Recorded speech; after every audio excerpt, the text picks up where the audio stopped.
بسم اللہ الرحمن الرحیم۔ السلام علیکم ناظرین، ہم زندگی میں بہت سے وظائف اور تسبیحات اپنے ذاتی مقاصد کو حاصل کرنے کے لیے کرتے ہیں، لیکن زیادہ اچھی بات یہ ہے کہ محرم الحرام میں تسبیحات اور وظائف صرف غم حسین میں کیے جائیں۔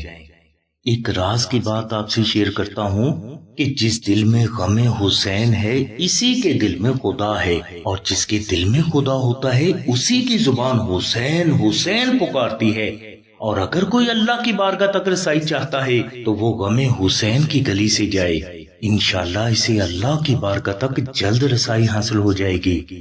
لہٰذا اللہ کی بارگاہ تک رسائی اور اوقات سے بہت زیادہ حاصل کرنے کے لیے حسینی وظیفہ غم حسین میں کریں، انشاءاللہ دنیا بھی سنور جائے گی اور آخرت بھی سنور جائے گی۔